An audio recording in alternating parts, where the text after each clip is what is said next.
فأعوذ بالله من الشيطان الرجيم بسم الله الرحمن الرحيم۔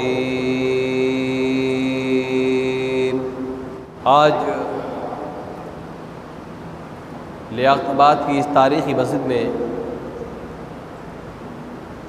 قائد ملت اسلامیہ، امام انقلاب، مینارہ سیاست پاکستان، قائد اہل سنت، مبلغ اسلام، عالم ابن عالم،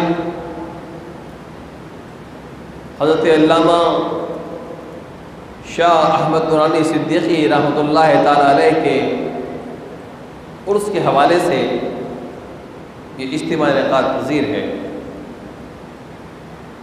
اور حصول برکت کے لیے اسے سید الشہداء جناب امیر حمزہ رضی اللہ تعالی عنہ کے نام نامی سے نسبت دی گئی۔ دامن وقت میں گنجائش نہیں، ورنہ سید الشہداء کے فضائل و مناقب بیان ہوتے، اس لیے کہ رافضیوں کو دیکھ کے ہم نے تو ایک ہی سید الشہداء سنا ہوا ہے نا، دوسرا ہم جانتے ہی نہیں کہ کوئی اور تاریخ میں بھی۔ تو حضرت علامہ شبیر احمد عثمانی یہاں تشریف فرما ہوتے ہیں اور آپ کو جوڑتے رہتے ہیں۔ عزیزان من، پچھلے 50 سالوں کی طرف ہم دیکھتے ہیں، نصف صدی کی طرف دیکھتے ہیں، تو پاکستان میں ایک ایسی شخصیت نظر آتی ہے جس نے اپنے کردار سے، اپنی افکار سے، اپنے طرز عمل سے تمام دنیا میں عشق رسالت مآب کی ایک لہر پیدا کی، ایک کیفیت پیدا کی، اور وہ ذات تبلیغ اسلام کا ایسا استعارہ بن گئی کہ آپ اگر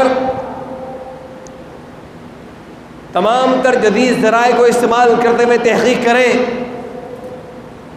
اور دنیا بھر میں تبلیغ اسلام کرنے والوں کا ڈیٹا جمع کریں تو پچھلے 50 سالوں میں ایک ہی نام نظر آئے گا، یا تو علامہ شاہ احمد نورانی کا یا احمد دیدات کا۔ یوں تو گلی کوچوں میں اٹھ کے اپنے آپ کو مبلغ کہہ دینا بڑا آسان، ہمیں تو حیرت ہوتی ہے کہ وہ لوگ جنہیں اردو کے علاوہ کوئی زبان نہیں آتی وہ عالم مبلغ بن جاتے ہیں۔ عزیزان من، صرف قائد ملت اسلامیہ کے تبلیغی دوروں کی تفصیل جمع کر لی جائے تو شاید کسی معروف سیاح نے اتنے طویل سفر نہ کیے ہوں جتنے سفر قائد ملت اسلامی نے تبلیغ اسلام کے لیے کیے۔ حضور ختمی مرتبہ صلی اللہ علیہ وآلہ وسلم جب قافلوں کو روانہ فرماتے جہاد کے لیے تو آقا علیہ السلام فرمایا کرتے تھے کہ سنو، سب سے پہلے ان کو دعوت دین پیش کرنا، اگر ان میں سے کوئی ایک شخص اسلام لے آئے تو یہ سرخ اونٹوں کی دولت سے بہتر ہے۔ اللہ کے نبی صلی اللہ علیہ وآلہ وسلم کے نزدیک کسی ایک غیر مسلم کا اسلام میں داخل ہو جانا سرخ اونٹوں کی دولت سے بہتر ہے، تو اس ذات کے بارے میں سوچئے جس کے دستے حق پرست پر ہزاروں افراد اسلام کے حلقے میں داخل ہو گئے، اللہ کے نبی کی بارگاہ میں اس کا مقام کیا ہوگا؟ عزیزان من، قائد ملت اسلامیہ کا انداز بڑا دلنشیں ہوا کرتا تھا۔ ایک موقع پر آپ غیر ملکی دورے پر تھے، اور آپ کو معلوم کہ یورپ میں ایسا نہیں ہوتا کہ اللہ آخر انجم خطاب کریں، آپ کہیں ٹھیک ہے بھائی 12 بج گئے لیکن مہمان کو سننا ہے، زور خطابت میں 2 یہاں کی 2 وہاں کی اور بات ختم نہیں، ایسا نہیں ہوتا۔ وہاں تو گفتگو ہوتی ہے اور اس کے بعد سامنے بیٹھنے والے سوال و جواب کرتے ہیں۔ تو تو ایک ایسی نشست جس میں سائنسداں بھی ہیں، ڈاکٹرز بھی ہیں، انجینئرز بھی ہیں، ظاہر ہے کہ جس کے والد گرامی نے مبلغ اعظم شاہ عبد العلیم صدیقی علیہ الرحمہ نے آئنسٹائن سے اور جارج برنارڈ شاہ سے مقابلہ کیا ہو، مناظرہ کیا ہو، مباحثہ کیا ہو، مکالمہ کیا ہو، پھر اس کے لیے اس دور کے سائنسدانوں اور انجینئر سے مکالمہ کرنا کیا مشکل ہوگا۔ تو ایک شخص نے سوال کر دیا گفتگو کے بعد اور کہا کہ آپ کا عقیدہ یہ ہے کہ حضور اکرم صلی اللہ علیہ وآلہ وسلم تمام نبیوں سے افضل ہیں، اور آپ یہ کہتے ہیں کہ حضور آپ کے نبی کا مزار مدینہ منورہ میں ہے، جبکہ آپ کا نظریہ یہ ہے کہ عیسیٰ علیہ السلام چوتھے آسمان پر ہیں اور عرش 7ویں آسمان سے بلندی پر ہے، 7ویں آسمان سے بھی اوپر ہے۔ تو اس کا معنی تو یہ ہوا کہ عیسیٰ علیہ السلام اللہ کے زیادہ قریب ہیں، آپ کے نبی تو اللہ سے دور ہوئے۔ اب ایک غیر مسلم آپ سے سوال کر رہا ہے، اسے کون سی حدیث سنائیں گے؟ اسے کون سے قرآن کی آیت سنائیں گے؟ کس آیت سے دلیل پیش کریں گے؟ حضرت مسکرائے اور کہا کہ سب سے پہلی بات تو یہ کہ ہم انبیاء کے مراتب میں فرق کے قائل نہیں ہیں، لیکن چونکہ آپ نے سوال کر دیا تو آپ تو ایک پڑھے لکھے فرد ہیں، آپ نے یقیناً ترازو استعمال کی ہوگی، ذرا بتائیے کہ ترازو میں نیچے کی طرف کون سا پلڑا ہوتا ہے، وزنی یا ہلکا؟ اس نے کہا وزنی پلڑا نیچے کی طرف ہوتا ہے۔ کہا بس یہی آپ کے سوال کا جواب ہے، جو اعمال و فضائل میں زیادہ وزنی ہے، اللہ کے زیادہ نزدیک ہے، اللہ کا زیادہ کرم جس پہ ہے وہ زمین پر ہے، اور جو اس کے بعد ہے وہ آسمانوں کی طرف ہے۔ اسی طرح ایک موقع پر ورلڈ اسلامک مشن برطانیہ کے احباب نے کہا کہ آپ جب تشریف لائیں گے لندن تو ایک عمارت کو کرائے پہ لے کر مسجد قائم کی جائے گی۔ ظاہر ہے کہ وہاں ایسا تو نہیں کہ لیاقت آباد میں رہنے والے وسائل میں بہتر ہو گئے، گلستان جوہر گئے ایک مسجد بنا دی، کچھ لوگوں نے سرجانی کا رخ کیا ایک مسجد بنا دی، یہ تو مسلمانوں کا ملک ہے نا، وہاں تو ایسا نہیں ہے۔ وہاں تو بڑی حکمت عملی سے کوئی عمارت کرائے پہ لی جائے، پھر اس کے اندر مسجد قائم کی جائے، بڑے مسائل درپیش ہوتے ہیں کہ آپ تشریف لائیں گے تو ایک مسجد قائم ہوگی، آپ تشریف لے گئے۔ لوگوں نے کہا کہ قبلہ جس خاتون کی جگہ تھی اس نے جگہ مسجد کے لیے دینے سے انکار کر دیا۔ آپ نے فرمایا چلیں اس سے بات چیت کرتے ہیں۔ کہا کہ نہیں، شاید وہ یہودی نظریے کی عورت ہے یا سیکولر عورت ہے، مسلمانوں کے بڑی خلاف ہے۔ کہا کہ بات چیت کرنے میں کیا حرج ہے، چلتے ہیں اس کے پاس۔ گئے، دروازے پہ پہنچے، دستک دی، اس نے دروازہ کھولا اور بات چیت نہیں کرنا چاہی۔ آپ نے کہا محترمہ بات چیت کرنے کے لیے آئے، بات کرنے میں کیا حرج ہے، جگہ دے نہ دیں آپ کی مرضی، ہم جگہ مانگ ہی نہیں رہے آپ سے۔ اس نے دروازہ کھول دیا۔ کہا بات یہ ہے کہ مسلمانوں میں کون سا ایسا مسئلہ ہے، معاملہ ہے جس سے آپ کو اختلاف ہے؟ اس نے یہ کے بعد دیگرے کئی سوالات کر دیے، اور ان میں ایک سوال یہ بھی تھا، اس کا الزام یہ بھی تھا کہ مسلمان قدرتی وسائل کا ضیاع کرتے ہیں۔ کہا کیسے؟ کہا دیکھیے پانی خرچ کرتے ہیں، وضو کے لیے پانی، استنجا کے لیے پانی، ٹیشو پیپر استعمال کر دینا کافی ہے، یہ کیا ہے کہ پانی ہر جگہ استعمال ہوگا؟ آپ نے کہا اچھا۔ آپ نے فرمایا محترمہ آپ تو پڑھی لکھی ہیں، یہ بتائیے کہ آپ کے لباس پر اگر سالن گر جائے اور ٹیشو پیپر سے صاف کر دیں تو کیا لباس پہ دھبا بالکل غائب ہو جاتا ہے؟ اس نے کہا نہیں۔ آپ نے کہا اس سالن کی بو غائب ہو جاتی ہے لباس سے؟ اس نے کہا نہیں۔ کہا تو پھر آپ یہ سمجھتی ہیں کہ ٹیشو کے استعمال کے بعد انسانی جلد سے فضلہ خارج ہونے کے بعد بو اور اس کے اثرات غائب ہو جاتے ہوں گے؟ اب وہ خاموش ہو گئی۔ کہا ہم تو اسی لیے پانی استعمال کرواتے ہیں کہ جو بھی اثرات باقی ہوں، جراثیم باقی ہوں، وہ سارے زائل ہو جائیں۔ تو جس معاملے کو آپ فضول سمجھ رہی ہیں یہ تو انسانی صحت کا معاملہ ہے.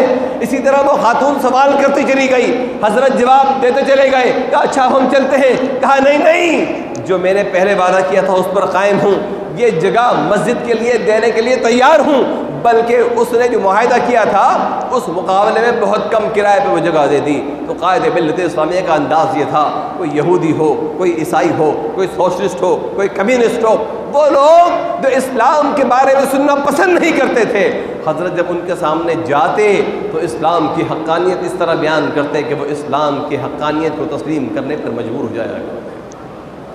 اور حضرات محترم, جب پاکستان میں ایک ایسا ماحول پیدا کرنے کی کوشش کی گئی کہ قیام پاکستان کے مقاصد کو بالائے طاق رکھ کر یہاں سوشلزم نافذ کر دیا جائے, تو لوگوں نے عرض کی حضرت پاکستان کی طرف آپ کی زیادہ ضرورت ہے. قائد ملت اسلامیہ نے اپنے تبلیغی دورے کم کیے, پاکستان تشریف لائے اور پاکستان میں ان نام نہاد سوشلزم پھیلانے والوں کا مقابلہ کرنے کی تیاری کی, علماء کی صف بندی کی اور میدان عمل میں کھڑے ہو گئے. عزیزان من, لوگ اکثر یہ سوال کرتے ہیں کہ علماء کا سیاست سے کیا تعلق, اور حقیقت بھی ہے کہ سیاست بڑا پرخار راستہ ہے.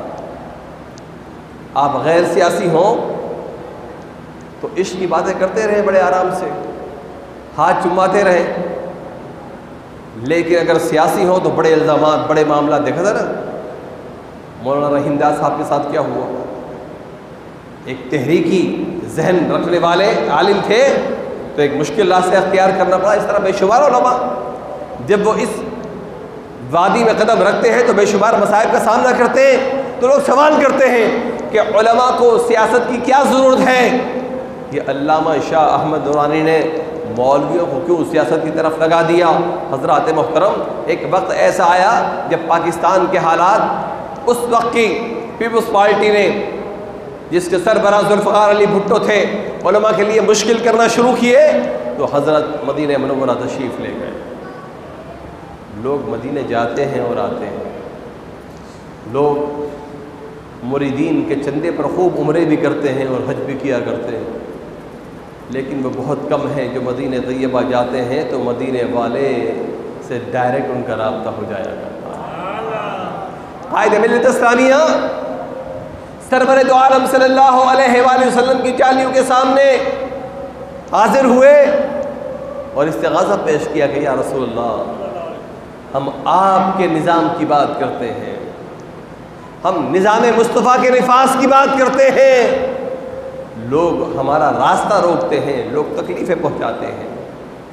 اگر آپ اذن عطا فرمائیں, آپ اجازت مرحمت فرمائیں, تو جس طرح میرے والد گرامی مبلغ اسلام شاہ عبدالعلیم صدیقی صرف تبلیغی مشن کے سلسلے میں ساری زندگی مصروف رہے, میں بھی تبلیغی کام کرتا رہوں اور یہ سیاسی کام جو ہے یہ اوروں کے ذمہ کر دوں.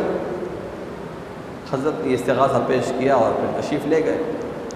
آپ جانتے ہیں کہ قائد ملت اسلامیہ کی روحانی نسبتیں بھی بڑی مضبوط ہیں اور ان کی خاندانی نسبتیں بھی بڑی مضبوط ہیں.